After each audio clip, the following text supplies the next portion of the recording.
اب رکوع میں ہم کیا پڑھتے ہیں؟ سبحان ربی العظیم، سبحان ربی العظیم کیوں پڑھتے ہیں؟ قرآن مجید میں اللہ نے اپنے محبوب کو 2 حکم دیے تھے. ایک حکم دیا تھا فسبح بسم ربک العظیم، میرے محبوب اللہ کی تسبیح بیان کیجئے جو اللہ بہت عظیم ہے. اور ایک جگہ اللہ نے فرمایا سبح اسم ربک الاعلی، یہ بھی حکم تھا.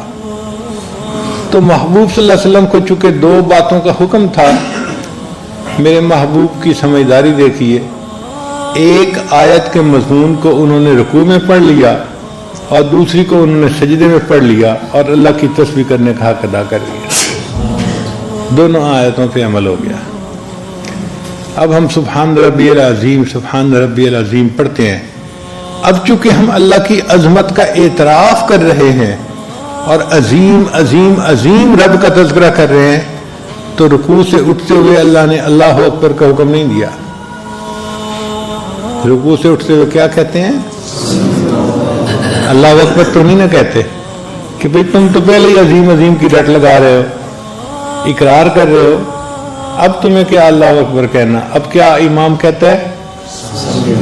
سمع اللہ لمن حمدہ، اللہ سنتا ہے اس بندے کی دعا کو جو اللہ کی حمد بیان کرتا ہے. جب امام نے یہ کہا تو مقتدی کیا رکوع سے اٹھتے ہوئے کیا کہتا ہے؟ ربنا لک الحمد. سبحان اللہ. آپ دیکھیے کیا قسمت کا جوڑ ہے کہ اللہ کے محبوب صلی اللہ علیہ وسلم نماز پڑھا رہے ہیں اور نماز پڑھاتے ہوئے محبوب صلی اللہ علیہ وسلم رکوع سے اٹھتے ہیں اور فرماتے ہیں سمع اللہ لمن حمدہ، اللہ نے سن لی اس بندے کی دعا جس نے اللہ کی حمد بیان کی. اور جیسے محبوب یہ الفاظ کہتے تھے، صحابہ کرام اسی وقت کہتے تھے ربنا لک الحمد. کیا مقدر تھے صحابہ کے.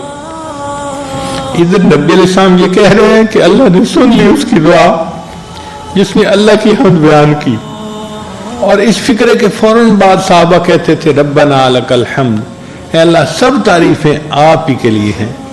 اس لیے یہ عظمت صحابہ والی کسی غیر صحابی کو حاصل نہیں ہو سکتی. ان کو یہ نعمت اللہ نے عطا فرمائی.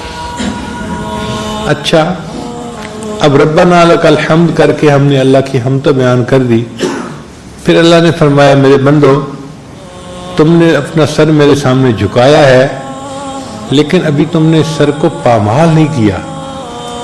اس کو پامال کرنا ہے، اس کو مٹانا ہے. یہ جو میں ہے نا تمہاری، اس کو مٹاؤ گے تو تمہیں بندگی کا مقام حاصل ہوگا. تو ابھی تو بس سر کو یوں جھکایا ہے رکوع میں، کوئی میں تھوڑا مٹی ہے. اللہ اس میں کو کیسے مٹائیں؟ فرمایا اس میں کو مٹاؤ، میرے قدموں پہ سر رکھ دو. اللہ اکبر کہو کہ اللہ جو کچھ ہم نے آپ کی عظمت رکوع تک بیان کی وہ بھی کم تھی، آپ اس سے بھی بلند ہیں. اس لیے سجدے میں جاتے ہوئے پھر کیا کہا؟ اللہ اکبر، اور سجدے میں چلے گئے. اب یہ سجدہ جو ہے نا یہ فنا کی علامت ہے، اور سجد سے اٹھنا یہ بقا کی علامت ہے. تو اللہ چاہتے ہیں کہ میرے بندو تم اپنی میں کو مٹا دو. میں کیسے مٹی؟ ذرا یہ بھی سمجھنے والی بات ہے. مشائخ چشت نے کتابوں میں لکھا کہ انسان کا جو نفس ہے نا وہ ناف سے نیچے کی جگہ پر ہے. اور آپ جانتے ہی ہیں کہ اکثر خواصیں جو ہم کرتے ہیں وہ ناف کے نیچے والے حصے سے تعلق رکھتی ہیں. اسی کی وجہ سے بد نظری ہوتی ہے، اسی کی وجہ سے غلط تعلقات ہوتے ہیں، اسی کی وجہ سے ساری مصیبتیں ہوتی ہیں. تو مشائخ چشت نے کہا کہ نفس کی جگہ ناف سے نیچے ہے. مشائخ نقشبند نے فرمایا نہیں، نفس کی جگہ انسان کی پیشانی کے وسط میں ہے. اب کئی صدیوں تک مشائخ میں دلائل چلتے رہے، وہ اپنے دلائل دیتے تھے، وہ اپنے دلائل دیتے تھے، حتیٰ کہ امام ربانی مجدد ثانی رحمۃ اللہ تشریف لائے تو انہوں نے دونوں اقوال میں تطبیق کر دی. انہوں نے فرمایا کہ دیکھو نفس کا سر جو ہے وہ پیشانی میں ہے اور نفس کا دھڑ جو ہے نا وہ ناف سے نیچے ہے. اس کے بعد بحث کا دروازہ ہی بند ہو گیا. اب ہم جو پیشانی اللہ کے سامنے جھکاتے ہیں تو اصل میں نفس کا سر کہاں پہ ہے؟ پیشانی کے اندر. اور آج سائنس کی دنیا نے اس بات کی تصدیق کر دی ہے. وہ کیسے؟ انسان کا دماغ جو ہے نا اس کے کئی حصے ہیں. جو انسان کا دایاں حصہ ہے وہ بائیں طرف کے اعضاء کو کنٹرول کرتا ہے. جو بایاں حصہ ہے وہ دائیں طرف کے اعضاء کو کنٹرول کرتا ہے. جو دماغ کا پیچھے کا حصہ ہے وہ بینائی کو کنٹرول کرتا ہے. اس لیے اگر کسی بچے کے پیچھے سر کے اوپر کوئی ڈنڈا لگایا جائے یا تھپڑ لگایا جائے تو بینائی چلی جاتی ہے. یا بچہ یوں پشت کے بل گر جائے تو اس کی بینائی چلی جاتی ہے. بینائی کا تعلق دماغ کے پچھلے حصے کے ساتھ ہے. اور جو دماغ کا اگلا حصہ ہے نا جس کو پیشانی کہتے ہیں، اس کا تعلق بندے کے تکبر کے ساتھ، ہٹ دھرمی کے ساتھ، شہوت کے ساتھ اور غصے کے ساتھ. اس کو سائنس سے اس طرح تصدیق کی گئی کہ ایک آدمی آرام سے بیٹھا ہوا ہے، اس کے دماغ کو سکین کیا گیا، پھر اس کے سامنے کوئی ایسا عمل کیا گیا کہ جس سے اس کو غصہ ہے. تو ڈاکٹروں نے دیکھا کہ جیسے ہی اس کو غصہ آیا اس کے دماغ کا جو آگے کا حصہ تھا نا یہاں پر خون کا اجتماع ہو گیا، زیادہ خون یہاں پمپ ہو گیا. اس کا مطلب یہ کہ دماغ کے اس حصے کے ساتھ غصے کا، تکبر کا، ہٹ دھرمی کا، میں کا تعلق ہوتا ہے. اب جس حصے کے ساتھ میں کا تعلق تھا مشائخ نے کشف کے ذریعے سے پہچان لیا کہ یہ انسان کا نفس ہے، اور اللہ نے کہا اسی نفس کو تم اللہ کے سامنے پامال کرو اور سجدے کے اندر جھکاؤ. چنانچہ سجدے کے اندر اسی پیشانی کو انسان اللہ کے سامنے ٹیکتا ہے اور سجدے میں انسان اللہ کے سب سے زیادہ قریب ہوتا ہے. وسجد کے ساتھ کیا فرمایا؟ چونکہ جتنا نفس کو پامال کرو گے اتنا اللہ تمہیں پھر اوپر اٹھائے گا. تو اصل میں ہم سجدے میں جاتے ہوئے اپنے نفس کی خواہشات کو، اپنی میں کو، اپنے تکبر کو، عجب کو، ہر چیز کو پامال کر رہے ہوتے ہیں. میں نو منج فقیرہ، میں نو منج فقیرہ تے نکی کر کے کٹ. میں نو منج فقیرہ تے نکی کر کے کٹ تے کھلے خزانے رب دے تے جنہیں چاہے لٹ. اگر اپنے آپ کو اللہ کے سامنے پامال کریں گے پھر اللہ کے خزانے کے دروازے کھلے ہیں. پھر بندے کو اللہ وہ عطا کرتا ہے جو بندے کی امیدوں سے بڑھ کر ہوتا ہے. اس لیے سجدے میں انسان اللہ کو بہت پیارا لگتا ہے. اور پھر ہم سجدے میں کیا پڑھتے ہیں؟ سبحان ربی الاعلی. اللہ کی حمد بیان کر رہے ہوتے ہیں، اللہ کی عظمت بیان کر رہے ہوتے ہیں.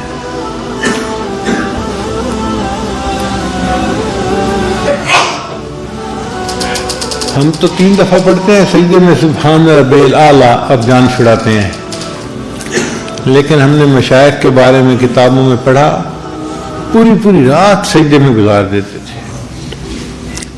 میرے آقا صلی اللہ علیہ وسلم نے ایک مرتبہ اتنا لمبا سجدہ کیا کہ سیدہ صدیقہ عنہا فرماتی ہیں کہ میں بستر پہ انتظار میں تھی مگر محبوب صلی اللہ علیہ وسلم بالکل بے حس و حرکت سجدے میں پڑے تھے.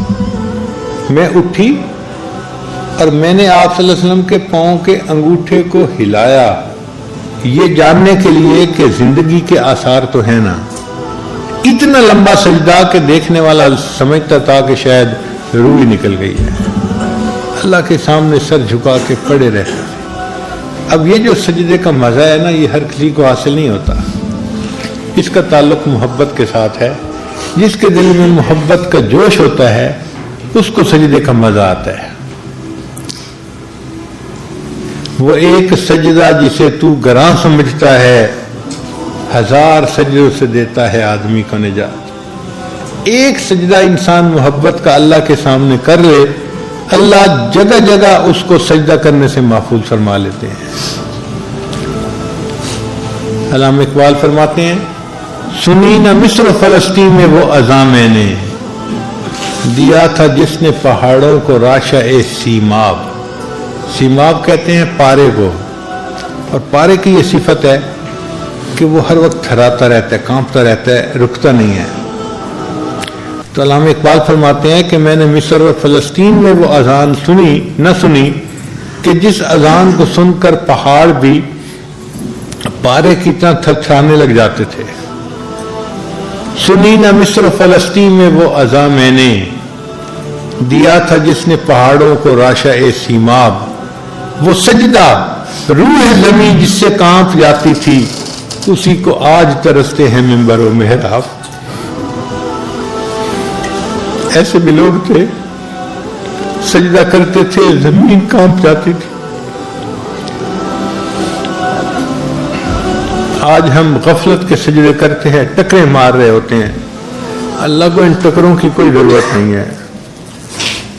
اللہ چاہتے ہیں میرے بندے تم نے نماز ادا کرنی ہے تو پھر سجدہ کرو محبت کے ساتھ۔ یہ مرغے کی طرح ٹکرے لگانے کا کیا فائدہ؟ کاش کہ ہمیں محبت کا سجدہ کرنا نصیب ہو جائے۔ شاعر نے ایک عجیب مضمون کہا ہے، میں نے پلکوں سے در یار پہ دستک دی ہے، یعنی پلکوں سے جو آنسو گرتے ہیں نا تو آنسو تو ٹپ ٹپ گر رہے ہوتے ہیں، وہ کہتا ہے اصل میں یار کے دروازے پر یہ تھپ تھپ ہو رہی ہوتی ہے کہ جیسے دروازہ کوئی کھٹکھٹا رہا ہے، دروازہ کھولو۔ میں نے پلکوں سے در یار پہ دستک دی ہے، میں وہ سائل ہوں جسے کوئی صدا یاد نہیں، آؤ ایک سجدہ کرے عالم مدہوشی میں، کون کہتا ہے کہ عاصی کو خدا یاد نہیں۔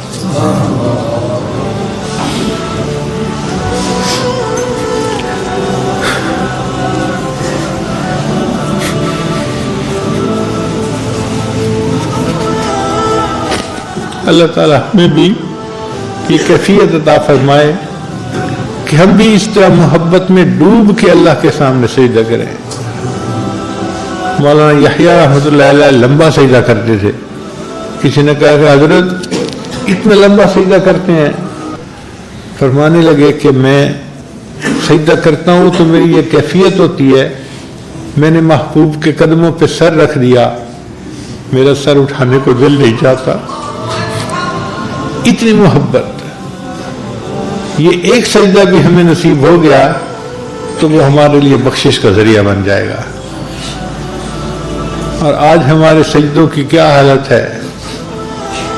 شاعر نے کہا بزمین چو سجدہ کردم ز زمین ندا برآمد، کہ میں نے زمین پہ جو سجدہ کیا تو زمین سے یہ آواز آئی کہ مرا خراب کر دی تو بسجدہ رعائی، اور رعا کے سجدہ کرنے والے تو نے مجھے بھی خراب کر ڈالا۔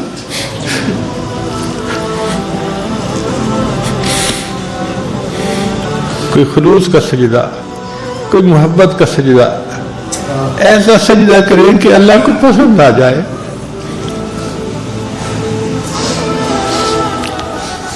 ہمارے اکابر نے تو تلواروں کے سائے کے نیچے سجدے کیے اور سجدے میں ان کو شہادت ملی۔